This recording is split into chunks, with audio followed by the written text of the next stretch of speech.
discover with Ritcha all the benefits of aviation for mountain communities.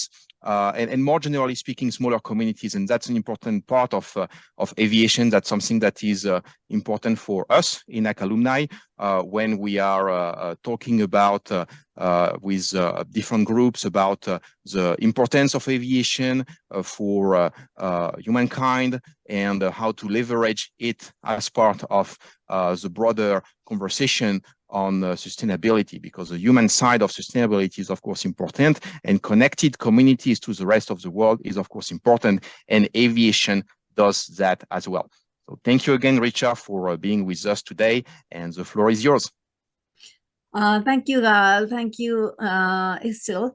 And namaskar, good morning, good afternoon, good evening, everybody. I'm Ritcha Sharma from Civil Aviation Authority of Nepal, and currently the Vice Chair of ENAC Alumni, Nepal and Bhutan chapter.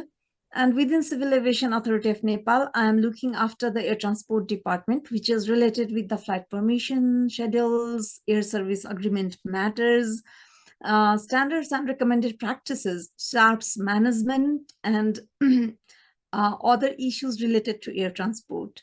And as briefed by Estel and Gal, today I'm focused on stall operations in Nepal, and actually I would like to clarify something beforehand.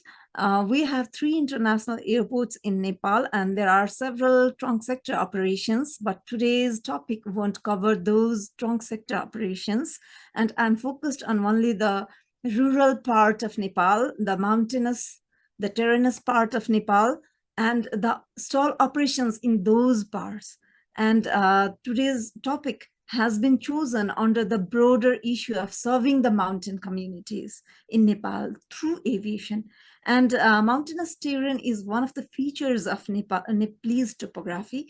And under this topic today,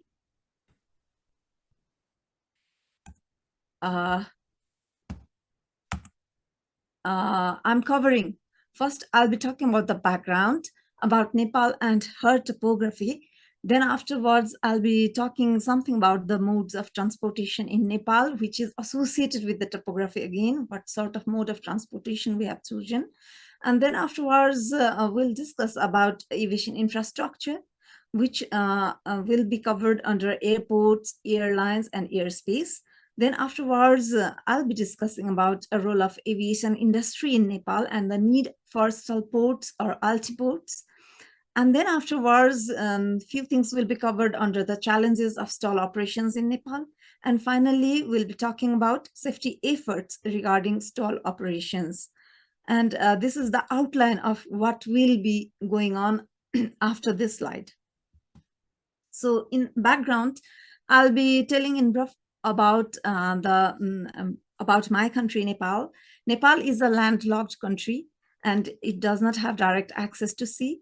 And 83% of its territory is covered with hills and mountains. And among the various modes of transportation, water transportation is not feasible. But here I would like to focus that Nepal is very rich in water resources, actually. She has more than 6,000 water resources in the form of river, rivulets, springs, waterfalls, ponds, lakes, and many more. But water transportation is not feasible because hilly rivers are not navigable. Because of the hilly topography, the uneven surfaces, and rivers have to flow through rough and undulating terrain of mountains. And because of that, this factor, there is no water transportation, I should say. So then afterwards, construction of bridge, road, and tunnel is very tough, costly affair, and time consuming, especially in hilly and mountainous regions. And actually, Nepal has diverse geographical and meteorological conditions. Though the country is not that big in terms of territory, it covers the area it covers. It has diverse geographical and meteorological conditions. The geography ranges from a very lowland. So you can see here, this is the the font color matches here with the region. Mountain region, it's above 3,000 meters and above. And then hilly region, this green part is below 3,000 meter and above 1,000 meter is the hilly region. And this is the green part is the hilly region of Nepal. And the lower part is the southern part is the Tarai region, which is below 1,000 meter up to 60 meter above mean sea level. And within this span of breadth, there is a vast range of difference in altitude. And that's why in meteorological conditions and even in biodiversity and in every aspect, we can find diverse climatic condition and terrain in Nepal. So I'll be talking about all these three regions individually. First, mountain region is more famous for its steep terrain and high seismicity. It's prone to earthquakes, that's why. And the fragile geographical formation, intense and high variable precipitation. The mountain region is very vulnerable to landslides, avalanches, and earthquakes because Nepal is a zone prone to earthquakes because of the seismic plate it lies over. So socioeconomic factors of mountain region covers human settlement, which is very thin because of the cold climate. Human settlement is not very dense, but it's thinly settled. And there are occupational limitations, as you all can imagine. Agriculture is not that feasible. There is very less scope for agricultural products. And that's why people are more engaged in animal farming, and some are engaged in mountaineering as well. And that's why occupational limitations and habitat. So there are steep slope and unleveled patterns which make difficult to construct roads in the mountain region. The picture also depicts these characters of mountain region. And then afterwards comes hilly region, the middle part. The hilly region can again be divided into higher hills or lower hills. Higher hills face physiographic and climatic difficulties, again, because the higher hills are closer to mountains. And the lower hills and valleys are mostly fertile because valleys are supposed to have been the geographical location of valleys are supposed to be lakes or some water bodies in the past in our history. So valleys are more fertile and more populated, but hilly regions again have their own challenges in the form of landslides, floods, and earthquake is prominent all over Nepal, so earthquakes as well. And the socioeconomic factor of hilly region are human settlement again, which is denser than the mountain region. And there are occupational limitations in hilly region as well, but not that intense as in mountain region. But still, agriculture is not that too bad. Most of the people of hilly region are engaged in agriculture, and there are not much industries in hilly region. And again, the steep slope and unleveled patterns make difficult to construct road in hilly region. So you can see here the landslides, the effect of landslide in these pictures as well, and the beauty of a typical valley in hilly region. So next come the southernmost part of the part of Nepal is covered by Tarai region. Tarai region is plain, fertile land, and that's why it's more suitable for agriculture. And there are industries in Tarai region because of the agriculture as well as the ease of access to every place of Tarai region. But it's again vulnerable to floods and earthquakes. And the socio-economic factor of Tarai region include the open borders with India. The southern part of Nepal is connected with India. Our closest neighbor is India, and we have open borders with India. And the most of the people in Tarai region love to migrate as laborers, so towards India or in other countries. And so Tarai region is one of the fertile markets for labor migration as well. And the road access is easier in Tarai region because of its geographical easiness. So now, having talked about all these three reasons in Nepal and the difficulties associated with these reasons, I'm moving on to the modes of transportation, land and air. As talked about earlier, that the rivers and the water bodies are not navigable in Nepal. So here I have included two pictures over here. The left one, you can see one of the typical picture of the road transportation, but this is not the usual condition, but this condition may arise, and some of the road linkages can be associated with this situation. And the road is built across, there is a small bridge built across running water fountain, body, waterfall, and the people seem to be scared to be in their vehicles, and so they have got down and they are walking. And so how scary is this part? And then afterwards there is the air transportation. So air transportation is very much needed to connect such a place in a country of geographical difficulty like ours. So you can see the mountains and the beauty of the mountains, as well as the airport here, Stallport, I can say, Stallport, which connects this difficult terrain to the easier or accessible places of Nepal and other places of Nepal, and again indirectly to the other countries as well. So air transportation seems the most feasible so far because of the difficulties in road transportation and impossibility of water transportation. Air transportation is a must for these rural places of Nepal. So now, against the backdrop of these typical geographical features and the accessibility, I'm talking about the infrastructures, and I'll be covering three parts of the infrastructures in the form of airports, airlines, and the invisible infrastructure, airspace.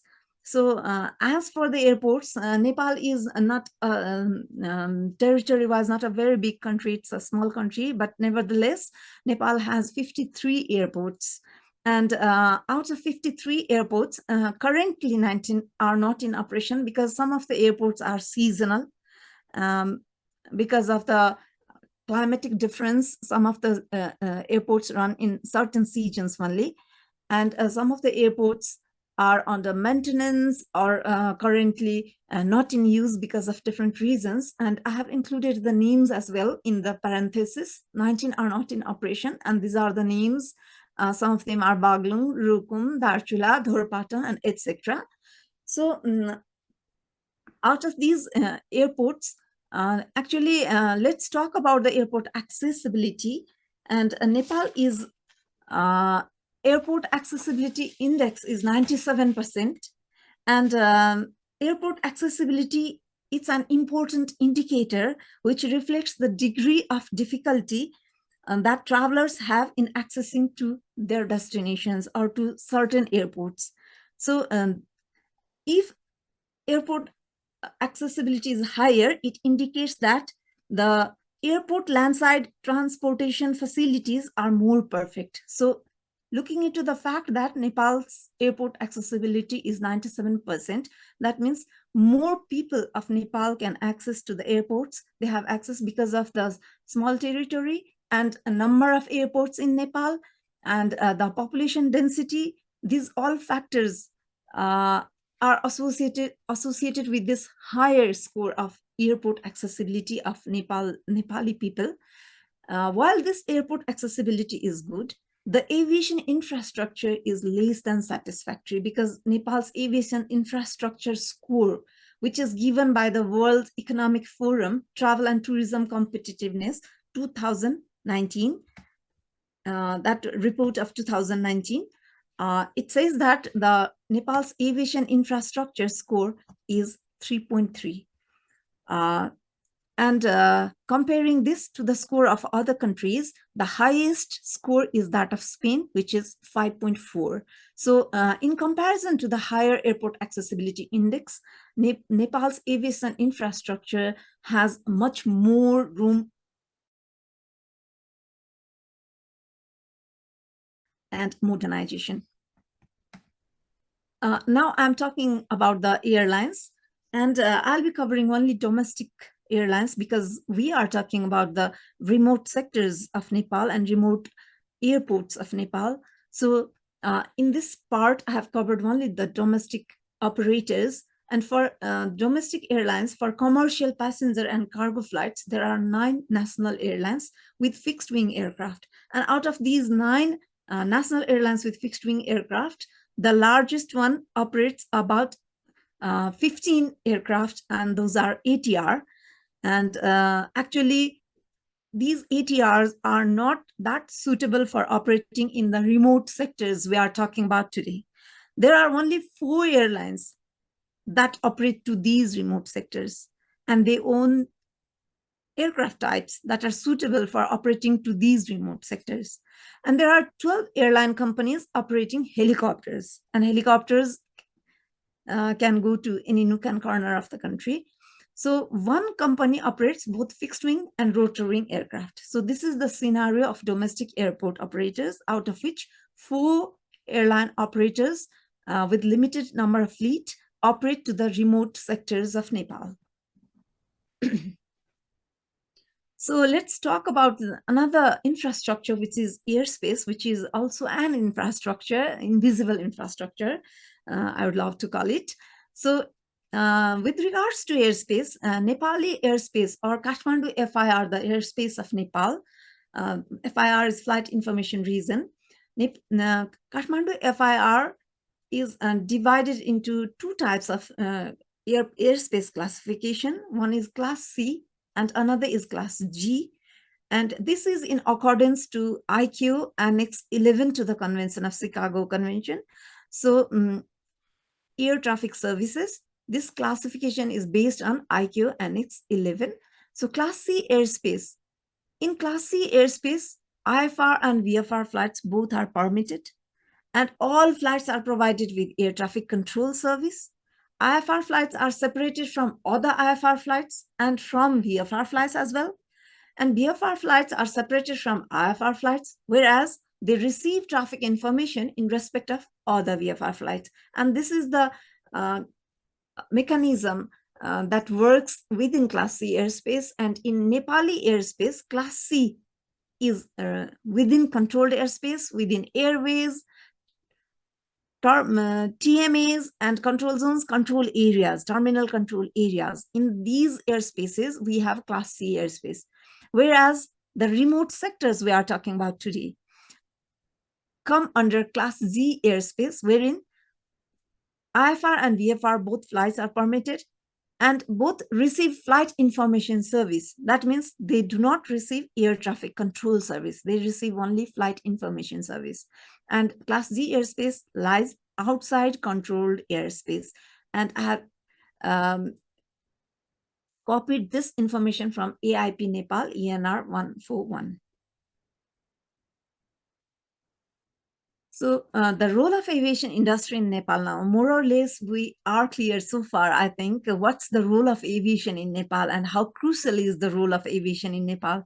So for commercial passenger and cargo flights, it's the aviation industry of Nepal is catering to the commercial passenger and cargo flights, chartered flights, because most of the helicopters operate chartered flights. They do not operate scheduled passenger flights, but they cater to the need of the certain specific group of people in form of chartered flights, and they are more involved in rescue and relief flights as well.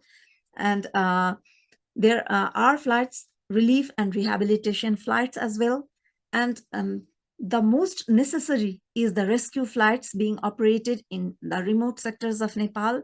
And during epidemics or pandemics, natural calamities, earthquakes, flood, landslides, rescue operations are carried out to these remote sectors of Nepal. And That's the role of aviation industry in Nepal, actually, and that serves the purpose of rescuing the Nepali people during epidemics, pandemics, and calamities. And aviation industry is also involved during search and rescue activities. And there are several other type of flights that operate, such as test flight or proving flight or many more. They operate within the aviation industry of Nepal. As we are talking about the stall operations, now I'll be focusing more on the stall operations. The need of the country is stall operations, and it's very relevant to talk about stall ports and altiports and how IQ has defined these two things in its document, because there is no precise definition of stall port or altiport in any of the annexes. I have just got these definitions from IQ Doc 9150 Stall Port Manual, second edition, 1991. And after 1991, I think this document has not been revised. So in accordance to this document 9150, a stall port is an airport whose physical characteristics, visual and non-visual aids, and total infrastructure are created to support safe and effective public air transport in and out of densely populated urban areas, as well as to and from rural areas with difficult terrain. And herein, I would like to focus on the effective public air transport, which is associated with the public air transport in Nepal in the remote sector. So I can say that the airports in Nepal can be categorized as stall ports as well. And again, the altiport is defined as a small airport in a mountainous area with a steep gradient runway used for landing up the slope and for takeoff down the slope, thereby making use of only one approach departure area. And from this point of view, the airports in Nepal can be classified as altiports as well, because most of the runways in the remote areas have single approach, and they have a steep gradient, and they are in the high mountainous terrain. So they can qualify as both stall ports or altiports. Hence, I will be using the term stall ports now onwards, mostly stall ports, but the airports of Nepal have the mixed characters of stall ports and altiports in accordance to IQ Doc 9150. So now, as we talked, and this is just a summary of what we talked so far actually about the stall ports of Nepal. These are the lifeline of the people. Stall operations is needed because people won't survive if there will be no airport, because for the better medical facilities, better educational facilities, and better connectivity to the easier accessible places and more feasible places, aviation is very, very necessary. So it's the lifeline of the people. And the remoteness and the lack of road access makes aviation more crucial.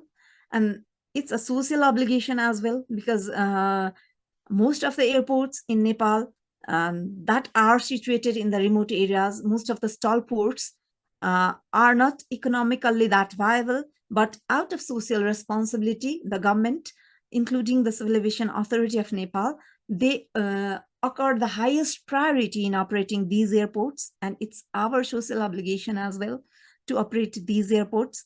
And that's why they are given priority for operation. And these are needed for medical rescue and emergency need. And since about 10% of the GDP of Nepal, gross domestic product of Nepal, is contributed by the tourism sector, tourism promotion is also contributed by the aviation sector again, because tourism and aviation are again interconnected. So because of the connectivity to these stall ports and to these remote areas, tourism promotion is also being supported. And that's why stall operations is needed for tourism promotion as well, and for balanced economic growth. Because of so much diversity in topography as well as the socio-economic status of the people, for balanced economic growth, stall operations or the operations to these remote sectors is very necessary. So now here is the map of Nepal I'm sharing, and this is the map of Nepal, and here are several airports you can see here in circles. But out of all these circles, the black ones, the black circles with white dash on it, these are the altiports we are talking about, the stall ports we are talking about. And the lines denote the connectivity, the routes, air connectivity. So the dark circles with white dashes are the stall ports, and they are all over Nepal, you can see, and mostly in the middle hills and upper hills of Nepal. So this is the profile. Out of 42 stall ports, 19 are not in operation, 20 airports are in operation, and 3 airports in stall sector are under construction. So now let's talk about some of the interesting airports or stall ports of Nepal.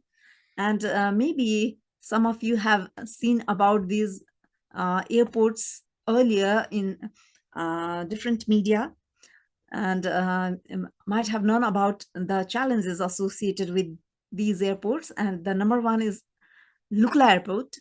And as you can see in this picture, the aircraft is facing towards the south. And you can see in the southern part, there are many hills, and you can just look at the runway. It's so short, and the slope can be seen very clearly. And there is a high risk associated with the departure as well. And in the northern part, which we can't see in this picture, the northern part is, in the northern part, there are mountains, snow-clad mountains again. And so while approaching from this southern part, there is less or no chance of missed approach. So this is the scenario, and this is one of the most challenging airports of Nepal. The elevation is 2,846 meters. The dimension is 527 meter long runway with 20 meter wide, and slope is, the gradient is 11.7%. That means the difference in slope of these two ends throughout the length of the runway is 11.7%. So we can observe this in a Google map, a Google image. So this is the Google image of Lukla Airport. Here you can see within the red circle the airport or the runway, and here we can see a settlement as well, human settlement as well. And isn't the terrain very interesting here?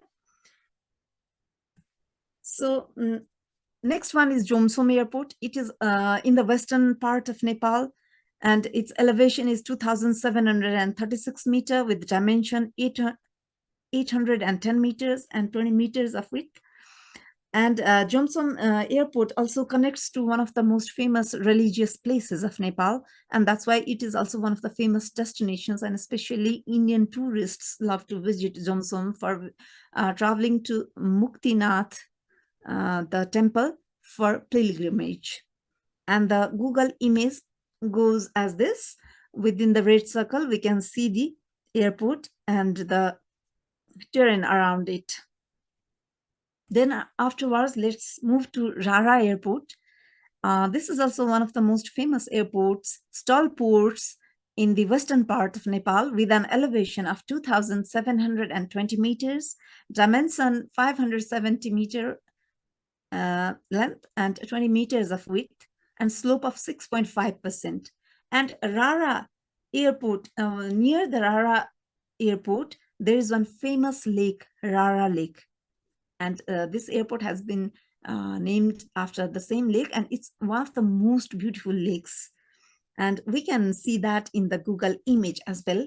Here we go. This is the runway here, the airport within the red circle. And here we can see the small portion of the lake, which is a very beautiful lake in Nepal. So Simikot Airport is one of the airports in, again, the western sector of Nepal, and its elevation is 2,972 2 meters, dimension 650 meter into 20 meters. So we can observe these hills around this airport runway. The Google image goes as this. Within the red circle is the airport. Dolpa Airport, elevation 2,503 meters, dimension 560 meter into 20 meters. And here I would like to mention one interesting fact, that the Nepali pilots, they are very brave and they operate in these tall ports, but there is a rule that all the operators, they have made a requirement that the pilots operating to Lukla and Dolpa need to be certified to operate in these airports.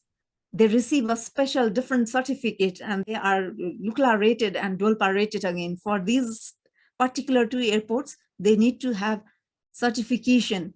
They need to be experienced enough to operate to these two important airports. This is the Google image of Dolpa Airport.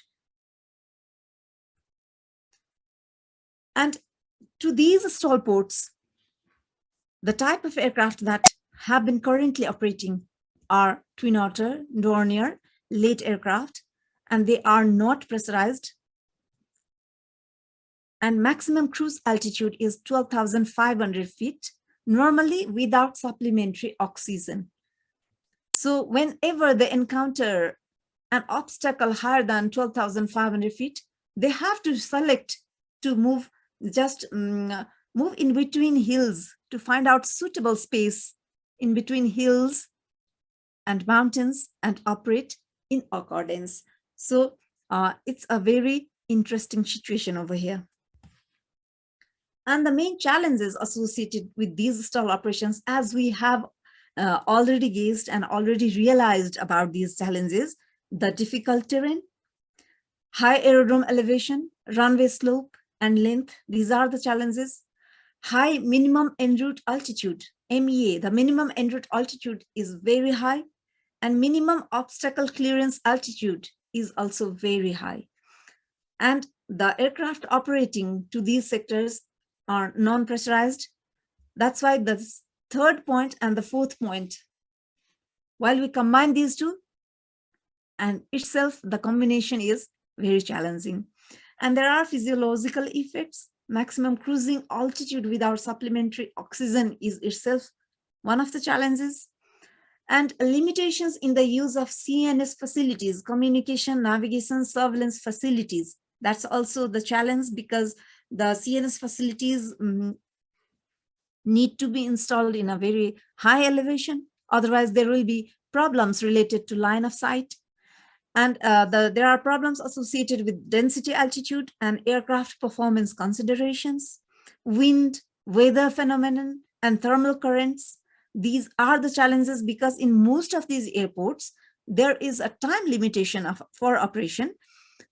Most of the operations need to be completed by 12 o'clock in the afternoon. Otherwise, they will be encountering gusting winds in these airports. So there are challenges associated with training processes and experience of the pilots as well, because as said earlier, special certification may be needed in some of the airports, and the experience of the pilots is also one of the challenges of operating to these stall ports. So now I'm talking about the ATS aspect of these, because we have talked much about these ATM, CNS aspects and the operational aspect. The ATS aspect, these airports fall under class G of airspace.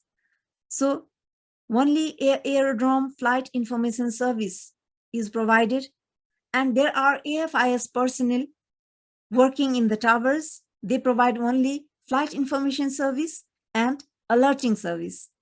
And with regards to flight information service, meteorological conditions, runway condition, or any navigation facilities condition or other pertinent information are provided to the pilots, and alerting service is also provided when needed. And the AFIS unit is not an air traffic control unit. It only relays clearances and passes information and warnings to the pilots. The control service is not provided by issuing direct clearances. ATC units has to relay clearance, but AFIS unit only provides information. Pilot in command is responsible for using the service provided by AFIS unit to maintain separation, and ultimate safety of the aircraft rests with the pilot in command.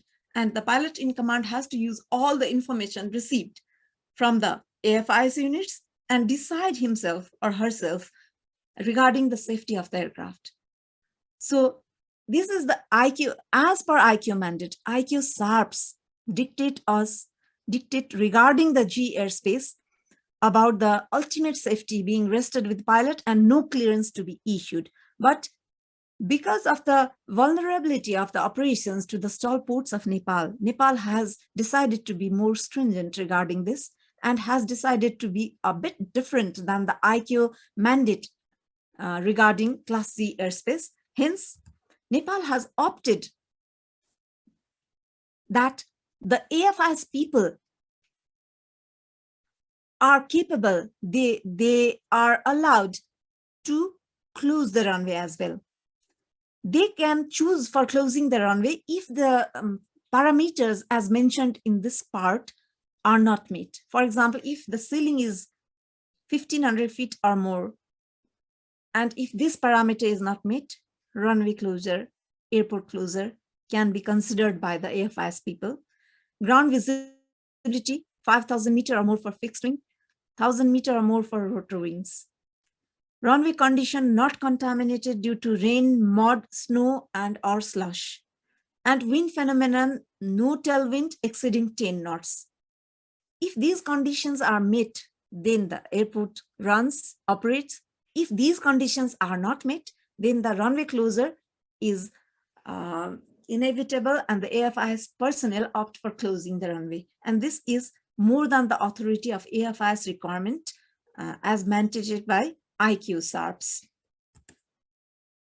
So here is one of the incidents of the efforts, safety efforts. Now I'm talking about the safety efforts. And as we talked about one of the safety efforts in form of being more stringent than the IQ SARPs regarding the operations ATS provisions. And here again, other efforts include the installation of CCTV at these airports. And this is the picture of CCTV installed at Lukla Airport, which we saw in the beginning of our list of airports. And this is the CCTV display of the runway of Lukla Airport. And this display is inside the AFIS tower, and these can be viewed by the AFIS personnel in this manner. The picture in the right is that of an AFIS station. They are working in the tower. And here are two screens. One is displaying the runway, the other the helipad. And the helipad can be viewed in this manner as depicted in the left part of this slide. So these are the AFIS personnel working at Lukla station, observing the CCTV, the views captured by CCTV, which is depicted in this manner. And the other efforts include one of the most faced challenges is the en route weather in the remote sectors of Nepal. That's why for solving this challenge, this problem associated with the en route weather, we have an agreement or MOU with National Invention Center. National Invention Center is an organization which is established by the young and energetic, wise people interested in the newer technologies and interested in helping the government and other agencies for safety and security. So we have an MOU with National Invention Center for enhancing the safety of remote airports.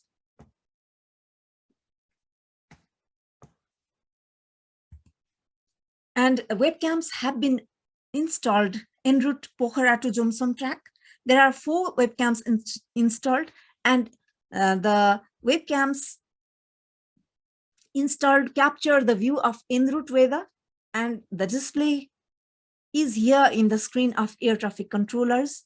And this can be used as a reference with regards to flight plan clearance and flight clearance. So this is one of the safety efforts adopted by Nepal for ensuring safety to stall ports operation and ensuring safer operations with all the pre-information regarding meteorological conditions.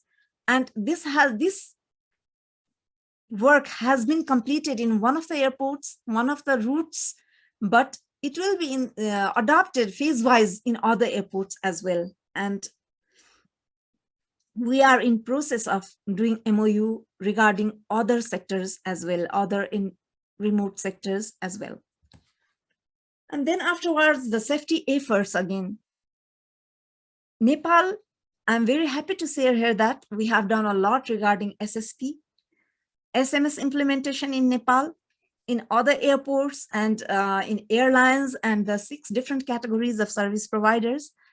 However, regarding the aerodromes, we have the provision that only certified aerodromes need to implement SMS. However, we have implemented customized SMS in these stall ports.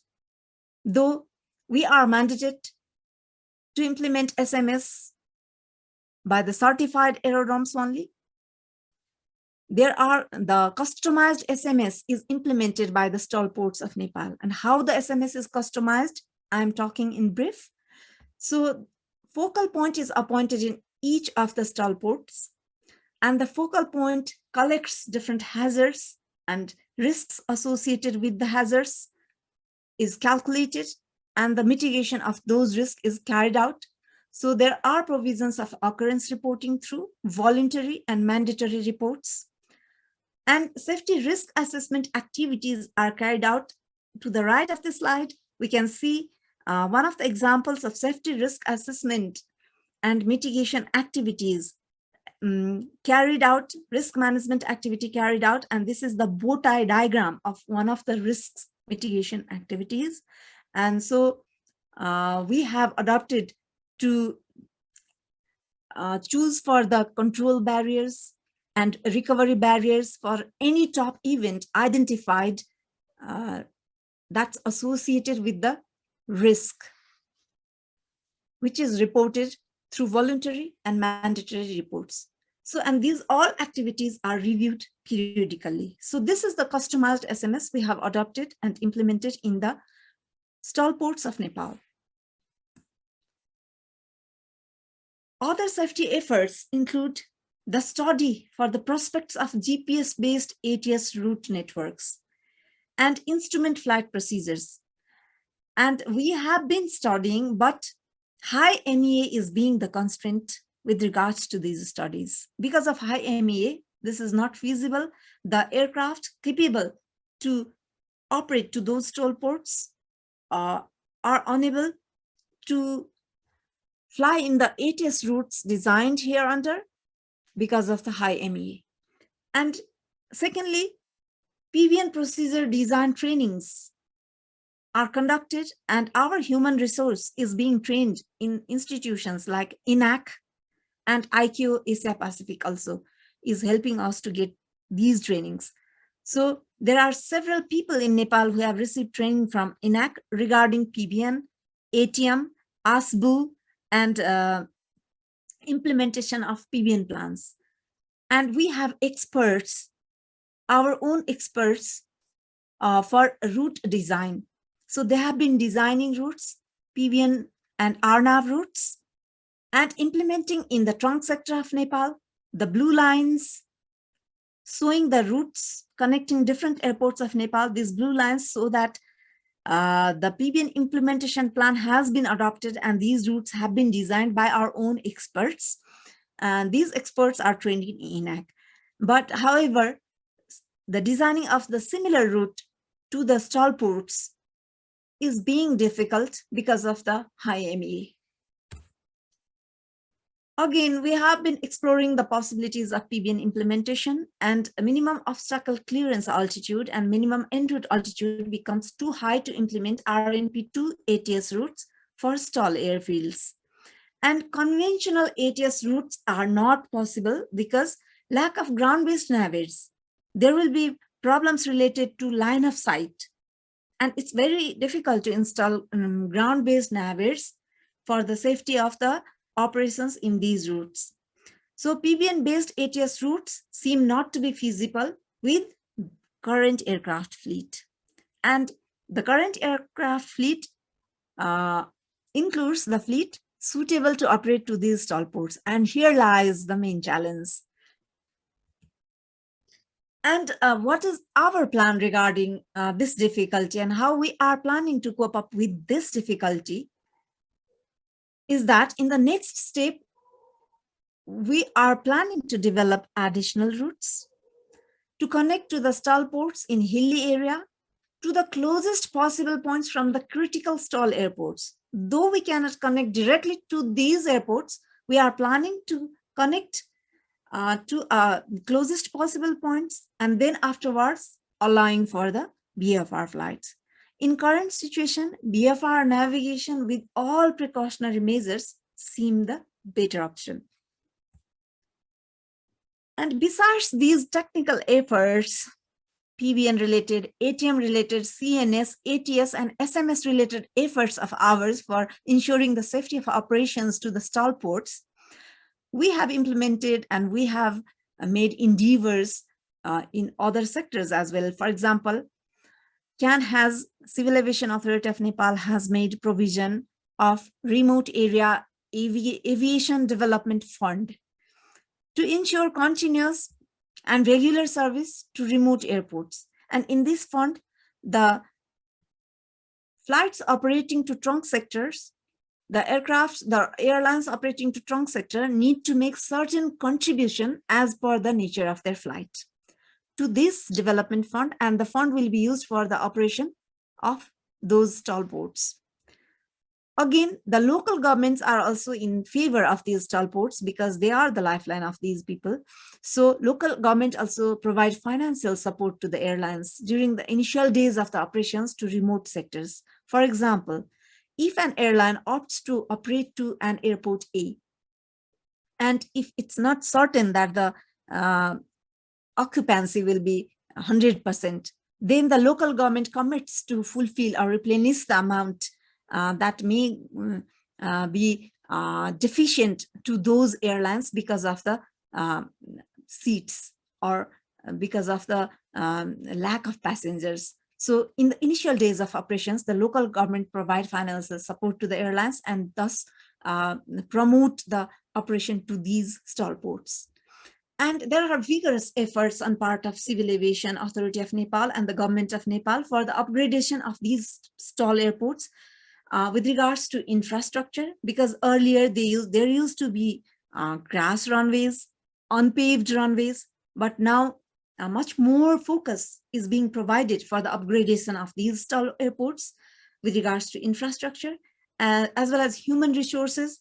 Focus is being given on trainings, education, and communication of safety information. And then afterwards, focus is being given to procedures, development of suitable procedures, and training of the human resource.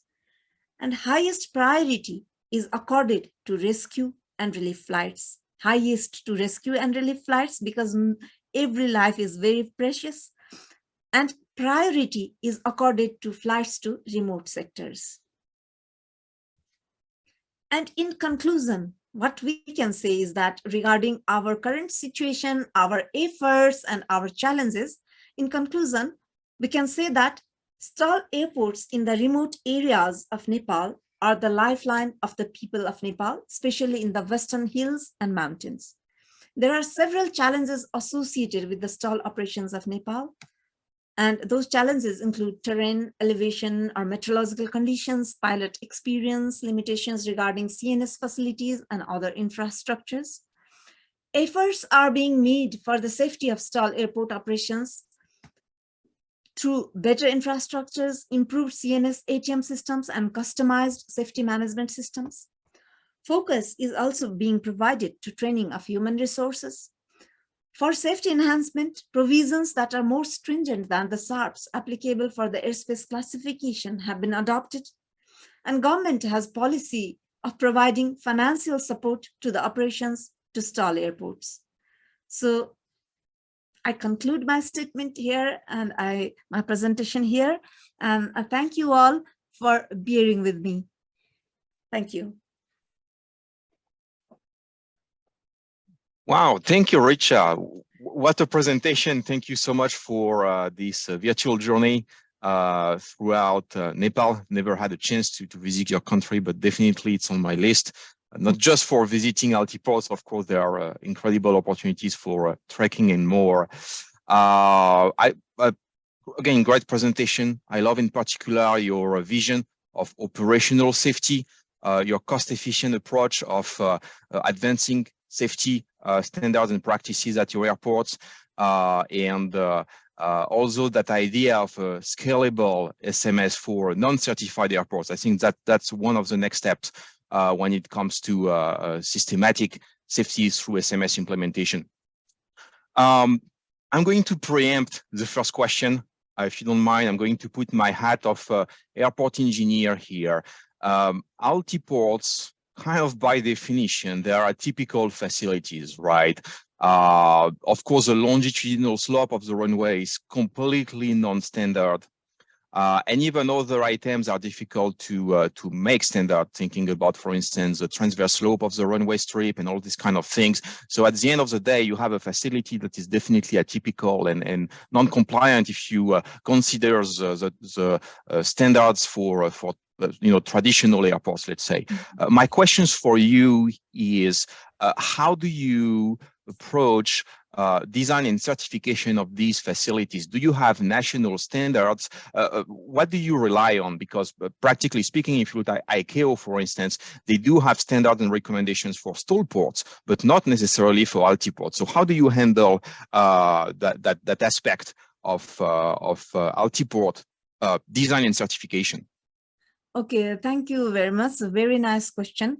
And actually, since there is no SARPs associated with it, we just we have CAR 14, the aerodromes, civil aviation requirement for aerodromes, that is the adoption of Annex 14, and that's one of the basic guidance for the general airports, overall airports, and that is the main guidance, and we try to be in accordance to those SARPs as far as practicable. One of the guidances is that as far as practicable.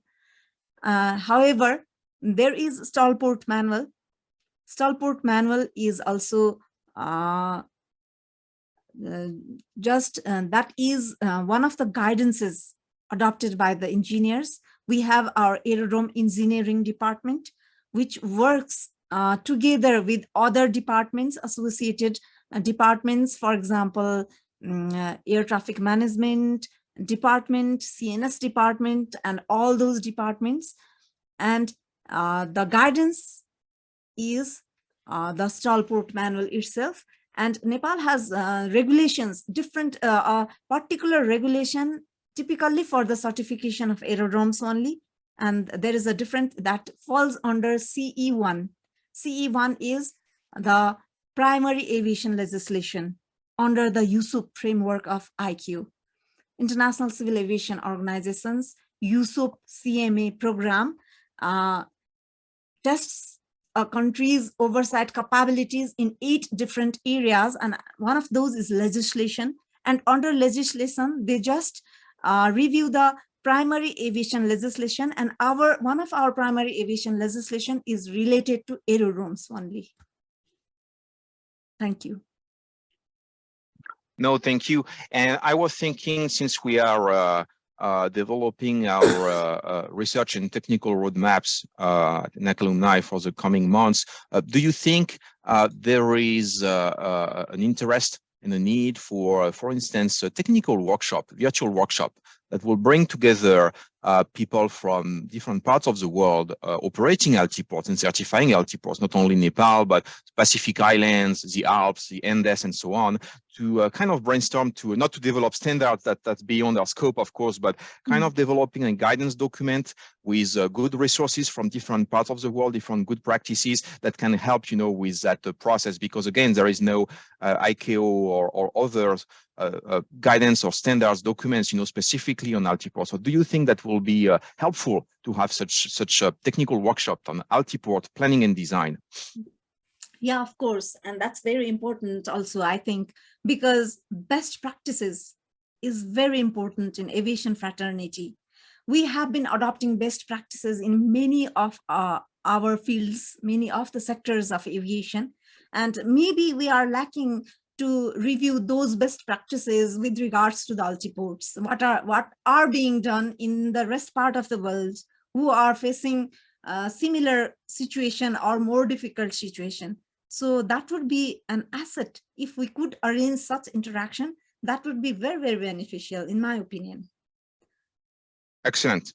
Let's do it. We'll talk offline about organizing such technical workshop later this year. Thank you. Mm-hmm. Thank you, Ritcha. Guy has a question. Guy, can you turn on your microphone? Guy, are you here? So I can yes, I'm here.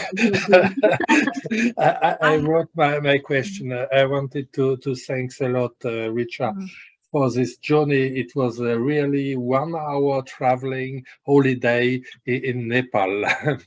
I had two questions. One is, you said at the first beginning that 19 airports are not in operation. It's about the half of your airports. Is there a reason they are not or no more or will be, etc.? What is the strategy and why are they not in operation? Okay, that's also a very good question because 19 is not a small number, I know. So, but considering the fact that there are 42 such stall airports, so 19 is a smaller number. And 20 or more than 20 are in operation, 3 are under construction. So 19 are not in operation because of some reasons. Those are, some of them are seasonal airports and they operate in certain seasons only. For example, some of the airports do not operate during winter because of the airports lying in above the snow line. And other airports, as talked about earlier, but that they lie in such remote sector that there is never certainty of full occupancy. And sometimes the airline operators go to a certain sector and they find it very, very, very not feasible to operate to these because of lack of passengers, which again is the cause of some of the airports lying a bit closer to each other. Maybe there's another one lying nearby and they can opt for another airport. There are certain of these reasons. Because of those, 19 are not in operation because of the close proximity of other airports which are more feasible, because during the course of time, other better options were identified and better airports were constructed. And in some of the cases, as mentioned earlier in my presentation, that there are very limited number of aircraft that are capable of operating to these stall ports. So highest priority is accorded to the western part of Nepal, wherein and there lies some good number of airports, and most of them are operating to these sectors, and some of these airports are not being operated to. Maybe these are the reasons. Okay, thank you. And I have very quick a second question. I wrote it. We are aware what are the consequences of climate change in Europe or in America, but I suppose that the climate changes have other consequences in Nepal. Do you have to fear them, or not? What is expected with climate changes in Nepal? For the airport, of course. Okay, you mean to say that the global warming and its Yes, yes. Okay. And its effect on Nepal's air transport. Actually, global warming, there is no exception to global warming. Nepal is also one of the victims. And you can see the mountains. And these snow-clad mountains, which used to look so very white and golden in color when during sunlight, and different colored mountains during different time of the day, now appear darker. They are black. Only rocks remain there, and the snow over there is decreasing. And the Himalayan rains, the mountain region, is one of the main sources of our water resources. And in Nepal, hydroelectricity, our electricity is hydroelectricity. And we depend on water resources for producing electricity. And that's how we are being affected. And with regards to aviation, I don't think much effect is being faced or directly or very conspicuously, but maybe there are some effects in our aviation sector as well because of the global warming. The beauty is decreasing or the tourism is being affected, and hence the aviation sector is also bearing the consequences of reduced tourism prospects. And because of less number of passengers, maybe we can connect it in that perspective. Since the annex related with environment is also, it does not fall under the use of audit scope, and maybe soon it will be included under the scope, and we all will be very, very cautious in implementing all of those 4 parts of the Annex 16, and we'll be just trying to minimize the effects. That's what I would like to say. Thank you very much, Ritcha.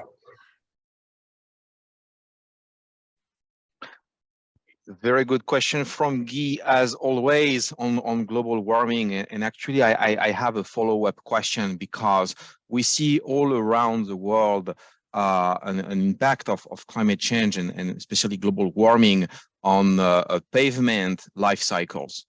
And mountainous regions, they are definitely in the spotlight when it comes to climate change. You know, they are more exposed to the effect. You see, you know, everything that you see at sea level, it's multiplied, you know, in the mountain in terms of temperature variations and so on, and the impact of climate change on all of that variability.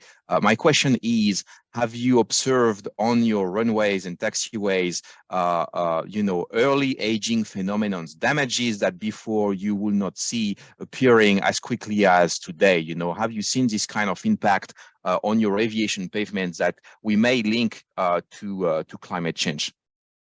That's a very good question, and it seems very interesting to me, but unfortunately, this does not fall under the scope of my work, or because it's more related to the aviation engineering aspect, and I'll have to consult with the experts of the aerodrome engineering department, whether they have been subject to frequent runway maintenance or taxiway maintenance, or what's the frequency, has it increased over the past years or not. That I need to confirm with them. Gotcha. Thank you. Other question, perhaps? Perhaps Maximilian or Sundar, Jan, you want to ask a question? No, thank you. It was interesting. And I'm also from Nepal, so it was quite more clear, although I was working with the airlines. It was really good presentation. And thank you very much. Thank you. Maybe Paul, you want to turn on your microphone? I want to thank Ritcha for this presentation, which was really interesting. And maybe next meeting of ENAC Alumni Bureau will be in Nepal. Should be a good opportunity. Thank you very much. Yeah, thank you so much, Paul. Was there a question? No. So Gail, you want to add something? A nice word.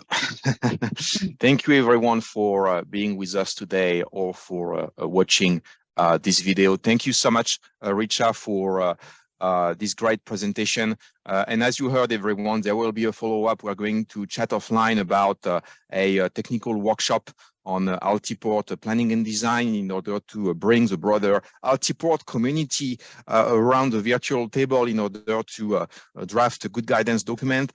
Like we've done in the past on other issues, I just want to mention that this webinar was co-sponsored by the Bhutan and Nepal chapter, but also the airport think tank. And these are activities that we have all year long, you know, of technical and non-technical discussions. Just a few days ago, we released our new guidance document on managing disruptions in airport operations. This is something that you can download for free on our website. If you are a member of ENAC Alumni, if you want to be part of these conversations, you can join them by just clicking on the chapter or think tank you want to join after logging in on your profile online on alumni.enac.fr/en.